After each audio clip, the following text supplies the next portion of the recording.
Šiandien kovo 2. 9 val. Ryto Briuselio laiku buvo pasirašyta taip vadinama Europos stabilumo sutartis, kurią Lietuvoje mes vadiname fiskalinės drausmės sutartimi. Sutartį Lietuvos vardu pasirašė mūsų prezidentė Dalia Grybauskaitė. Jeigu pasižiūrėtumėm internetinę žiniasklaidą, tai komentarų galima rasti įvairių.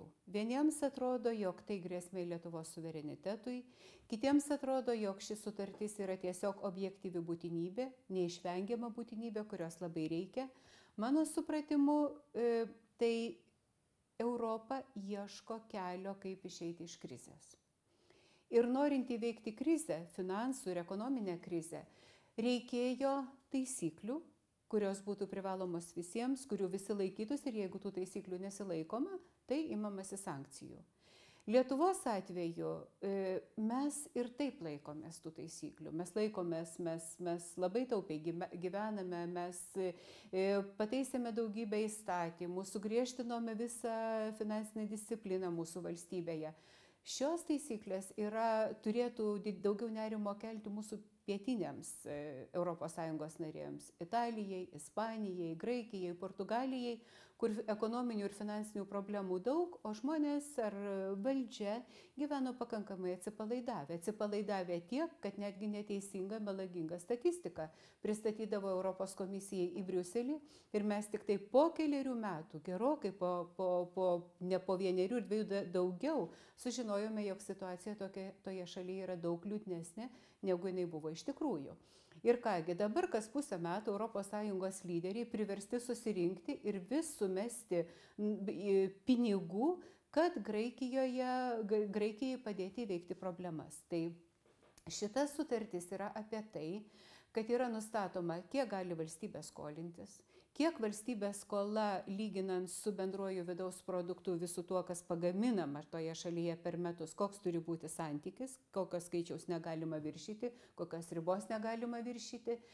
Taip pat yra numatyti ir kai kurie kiti dalykai su tuo susiję, ir tie, kas nesilaikys tų kriterijų, jiems automatiškai įsigalios sankcijos, finansinės sankcijos. Kita vertus, negana to, ES valstybės narės, viena narė arba kelios, jos galės kreiptis į Europos teisingumo teismą ir pareikalauti tai šaliai, kuri pažeidinėja taisyklės, įvesti sankcijas. Sutartis, kad jį įsigaliotų, nereikia, kad ją pasirašytų ir ratifikuotų visos 27 dabartinės ES valstybės narės. Pakanka 12 narių. Tačiau mano supratimu, Lietuvos interesas yra, kad kaip galima daugiau šalių, kad visos šalys pasirašytų tą sutartį. Kodėl? Todėl, kad jeigu dalis Europos gyvens pagal vienas taisyklės, o kita dalis pagal kitas, reiškia, mes įteisiname 2 greičių Europą. Ir jeigu jau taip atsitiks, tai aš labai norėčiau, kad Lietuva būtų toje greitesniųjų grupėje, toje, kaip pasakius, visaverčių narių grupėje, toje pirmarūšių europiečių grupėje. Ir beje, šis sutartis įteisina galimybę šalims, kurios nėra įsivedusios euro, kurios nepriklauso eurozonai, bet ratifikuoja šią sutartį, jos dalyvauja eurozonos vadovų pasitarimuose, sėdi prie vieno stalo ir kartu priiminėja sprendimus. Ir tai yra labai daug, ir tai yra labai gerai Lietuvai, kuri dar eurozonai nepriklauso.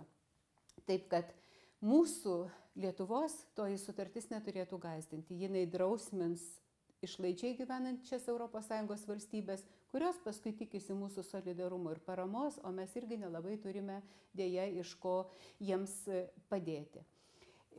Tiesa, Europos teisingumo teismas pasiima dalį valstybės, kaip pasakius, kontrolės funkcijų, atskaitomybės funkcijų.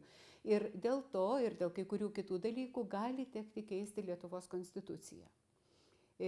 Konstitucijos keitimas nėra vienadienis darbas, tai yra procesas ir aišku, tai užims laiko, bet mes tam tikrai turėsim laiko išdiskutuoti Seime visus niuansus. Galutinai šiandien pasakyti, reikės keisti konstituciją ar ne, aš negalėčiau. Prezidentė, kiek aš girdėjau, taip pat nėra garantuota, kad tą darbą reikės padaryti. Todėl įvertinus visus pliusus ir minusus, ir tai, disponuojant tą informaciją, kurią mes šiandien turime, galėčiau pasakyti, gerai, kad Lietuva prisijungia prie sutarties, Labai linkėčiau, kad Lietuvos Seimas ją ratifikuotų, kad atliktų visus darbus, kurie reikalingi šiai sutarčiai įsigalioti. Ir manau, kad tai yra geras postūmis visai ES, taip pat ir Lietuvai, pradėti judėti į viršų. Iš krizės duobės kilti į viršų.